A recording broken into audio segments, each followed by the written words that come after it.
I would like to start with a little advice. I'm sure you've all heard the expression, if you love something, set it free. Well, the complete thought is, if you love something, set it free. If it comes back to you, it is yours. If it returns, it was never yours to begin with. If it just sits in your living room, messes up your stuff, eats your food, takes your money, and never behaves as if you actually set it free in the first place, you either marry it or gave birth to it.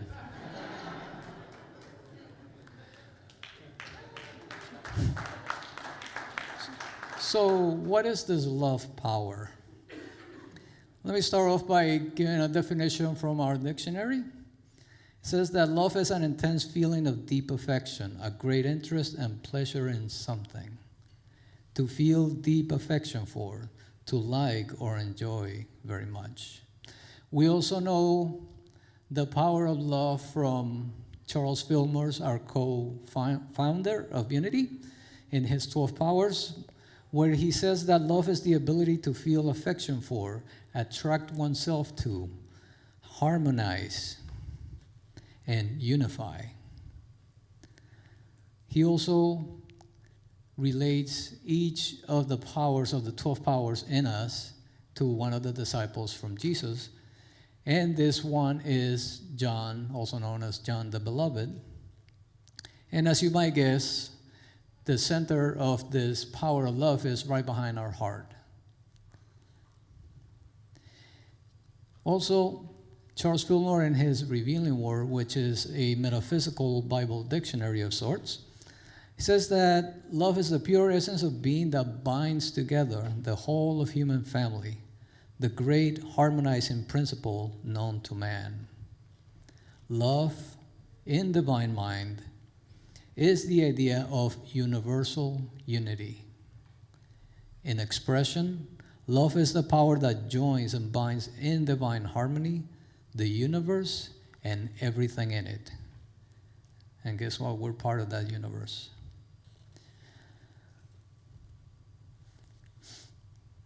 Another thing that I like to add to this, as the heart equalizes the life flow in the body, so love harmonizes the thoughts of the mind. That's right. We also have heard that God is love. So if God is love, and there is but one God, there is but one love. What does this mean? If we are part of this love and we are this love, we in truth are one. We are oneness. We are wholeness. Also, love is closely connected to wisdom. And wisdom we know as related to the disciple James, who happens to be the brother of John. And when we put them together, we have that divine love connection to the divine, so we can use our love with divinity and not in our physicalness. I'd like to go on with 1 Corinthians 13 and read a few Bible verses that gives us and show us the importance that is love. And it reads, if I speak in the tongues of humans and of angels, but do not have love, I am a noisy gong or a clanging cymbal. No disrespect to Barry, our drummer here. And if I have prophetic powers and understand all mysteries and all knowledge, if I have all faith so as to remove mountains but do not have love, I am nothing. Think about that. It doesn't say I have nothing. It says I am nothing. So it doesn't matter what kind of powers you think you have or possess. If there's no love in it, there's no point in anything. You are absolutely nothing, according to this Bible verse. So I think you're getting the hint now that love might be important. And we read on, love is patient. Love is kind. Love is not envious or boastful or arrogant or rude. It does not insist in its own way. It is not irritable. It keeps no record of wrongs. It does not rejoice in wrongdoing, but rejoices in the truth. It bears all things, believes all things, and endures all things.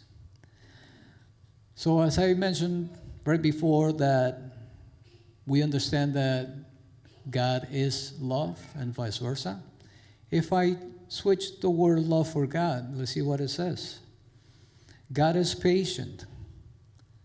God is kind. God is not envious or boastful or arrogant or rude.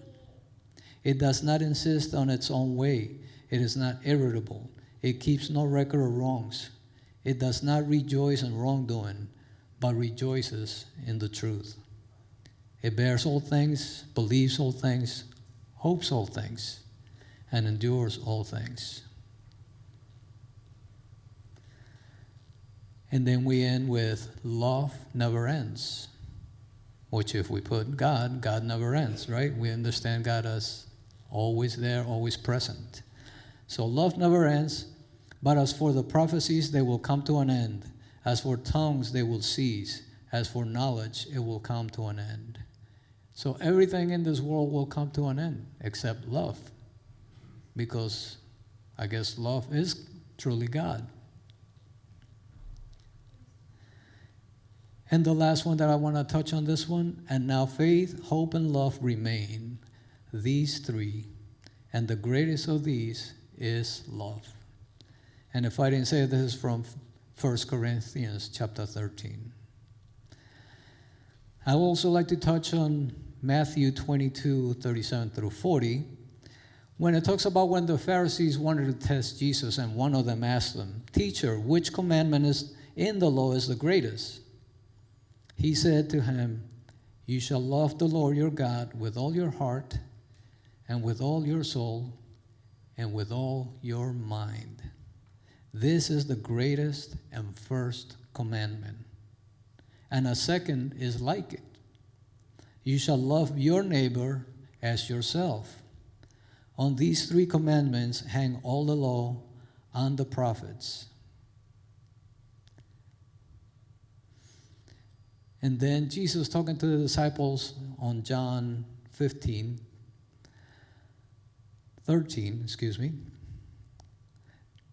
he tells them, "This is my commandment, that you love one another as I have loved you."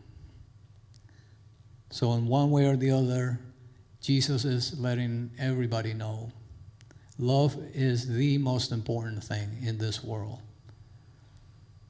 Love for God, love for yourself, love for others.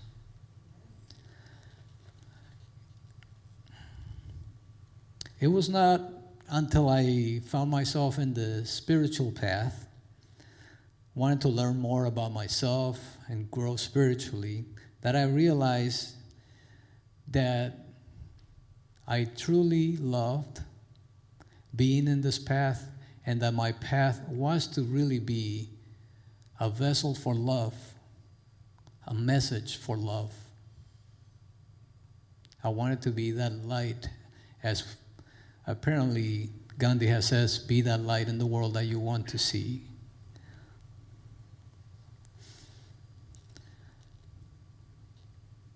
One last thing, I want to add A Course in Miracles. Some of you know that I practice A Course in Miracles too. And there's a few words. A Course in Miracles talks a lot about love, but I like the way it is said here. Very poetic, I think it is. A Course in Miracles says, identify with love and you are safe. Identify with love and you are home. Identify with love and find yourself with capital S. I'll say it again. Identify with love and you are safe. Identify with love and you are home. Identify with love. Find yourself. Now, how can we go about activating this. We talk about in unity in our fifth principle that it's not enough to know principles, but you need to act on them. So how can we activate this power of love? In truth, there really is no need to activate it. I mean, love just is. Love is what we are, who we are. Love is our inheritance. There is no real need to activate it. But what we do need to do is become aware of it. So we can consciously, I guess you could say, we can consciously activate it. So it's simple. Get up in the morning and go about your business. And whatever it is that you want to do, whatever it is that you have in thought for the day, remember to be aware of love's presence in you and be aware that you want to act in this world from that divine love. Now, it may be easy to forget, of course. So what's one way to kind of help you to remember throughout the day, from day to day, that you need to come from love? Well, let's go to Unity's fourth principle, prayer and meditation. And I think most of us up here, when we give messages, that's one of the main messages that we give, that we need to be praying and meditating daily. There is something about having that consistency of prayer and meditation. I've heard it said before that even if you don't feel like anything is happening when you're praying and meditating, that it is kind of like putting a little savings deposit into your spiritual bank. It may not seem like much at first, but little by little, you're building it up. And who knows?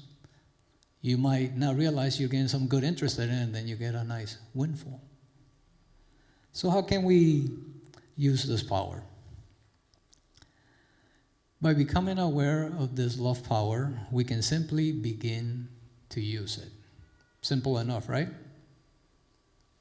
But is it easy to do? We forget sometimes. There's really no special tools to use, no special activities, except for making sure that you're praying and meditating daily, so that you can live and move from this presence. What do you think happens when you start living from this presence of love? I think we've all experienced it.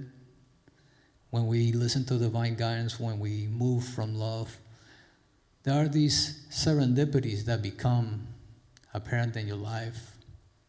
People come into your life that you were not expecting.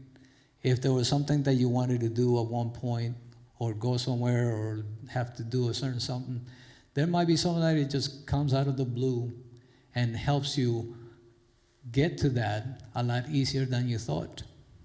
I've had moments where I thought, I need to do such and such thing, and then it falls into my lap. That's how I found this church here, Unity.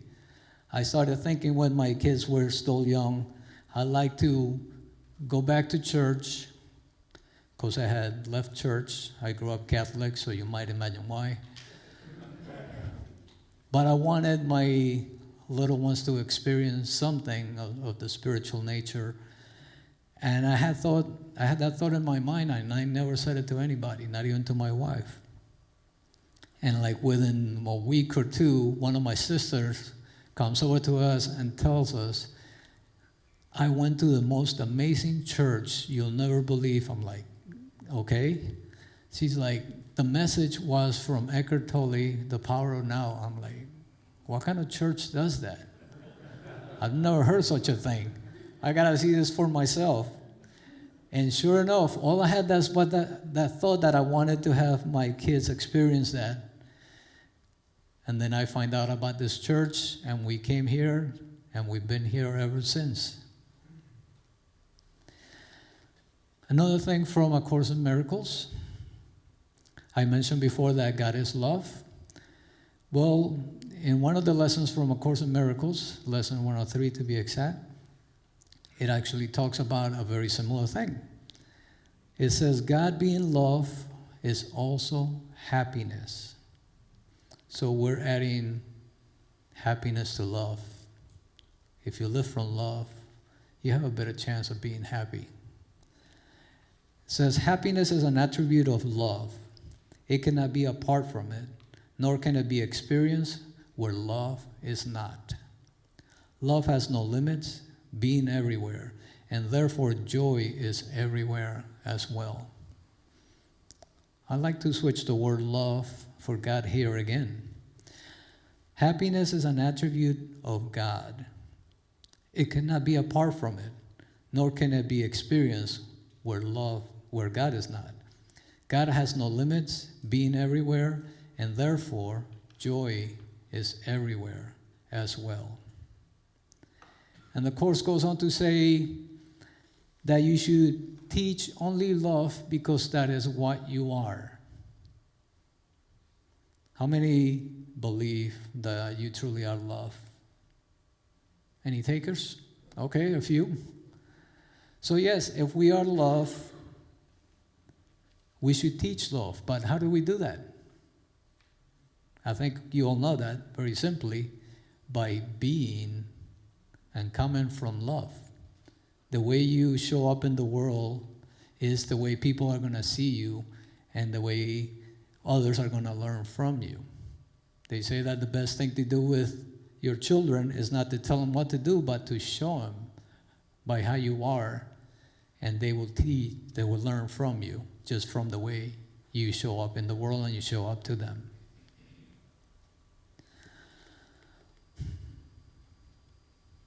So, to wrap it up, simple points. Become aware of love. Because love is what you are. Become aware of love because that's what you really want to do. Why do you want to not become aware of something that is going to give you joy, give you happiness, give you those serendipities that you can move through the world, I think, with a little more ease? And yes, there are those times when we move through the world and we are doing all our spiritual work, but we run into some hiccups. I like to add that those hiccups are here for us to learn from it. And in the old ways, you might think, oh, maybe that's God testing me. Well, which way you want to see it? Any hiccups, anything that happens to you can only make you better. If I'm remembering correctly, the pearl, where do we get those beautiful pearls? And it's from the sand that is in there, making it rough, and it probably it's not good for the oyster there. But all that roughness going through day after day, week after week, I don't know how long they last till it becomes a pearl.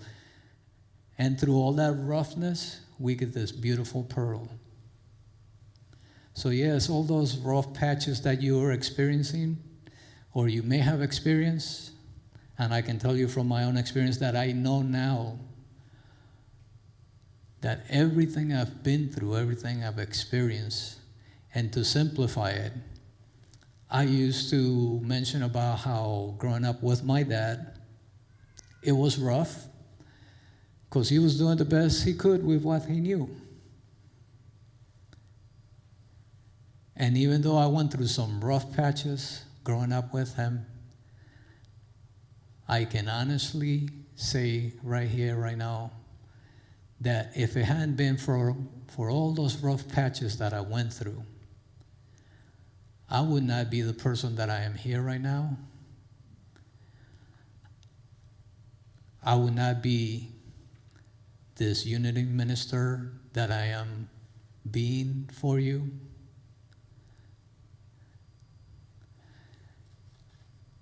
I don't think I would be up here at all, period. Who knows what I'd be up to? Who knows? I might have been a musician, I don't know. But yes, we need to become aware that we are loved, be loved, and let's live and have our being from this connection of love, from this oneness. Thank you.